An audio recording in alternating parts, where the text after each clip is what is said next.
I think we needed to do this conversation. There is a high likelihood that someone in your family or house or individual will be exposed to harmful content of some kind, including and things like that. And matter of fact, a quote from the WLBT NBC affiliate says they do see little bits of things popping up on kids' computers at school, even in elementary school. That's a quote from Michelle Worster, who's the mother of one of the teenagers.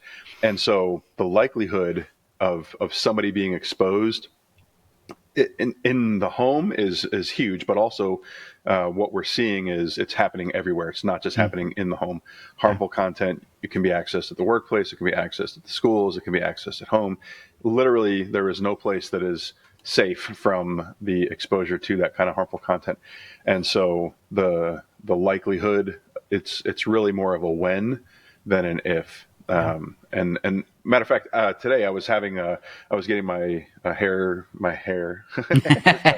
done, and the stylist was talking about when she was in high school and they were in the groups, like drama club groups.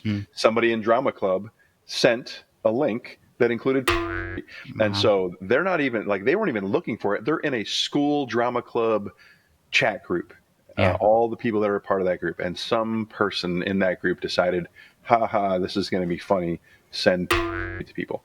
So it doesn't have to come intentionally, it doesn't have to whatever. It's very likely, especially the farther down the road we go, it's very likely the exposure is going to happen. So matter of fact, click on Detroit.com. It's a news article.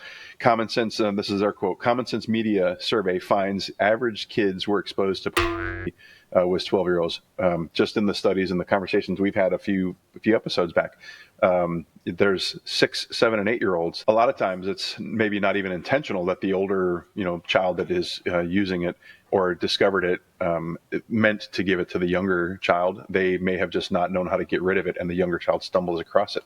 And so, the average age is still 11 and 12.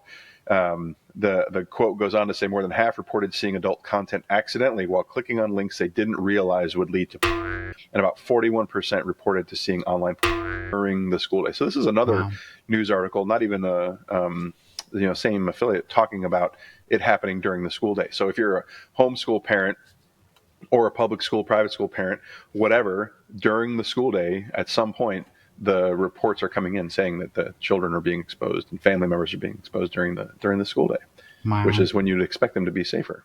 Right. Yeah, that's a time where they're supposed to be, just learning and interacting, but yeah. Daily Mail had a report and a study they published. There's a link to that article. You can read it. But they're talking about children as young as 8 admitting addictions to internet porn as smartphones and tablets make sexual images easier to find. 70% of teenagers had viewed pornography online. 70%. Goodness. The number is staggering of teenagers have viewed it. So Chris over at protectyoungeyes.com, he's got a lot of great resources out there, and he has a statistic on one of his links. Basically, how did first exposure to occur, and he's got male and female both surveyed in this study, and they're showing that initial exposure was accidental for both boys and girls, and furthermore, nearly half of the kids in the study were around at least one another or another child during their initial exposure to. Children are showing other kids and or they are watching it happen. And so the number for both of their studies on the male and female, 50% for males and over 60% for females, how the exposure first occurred, whether it was intentional, sought out, or someone else showed them. So pretty significant numbers. I think that kind of dispels the idea that, it probably won't happen to my kid. Probability-wise, it actually will. And so it's not something to ignore. Just do something. Doing nothing is no longer an option.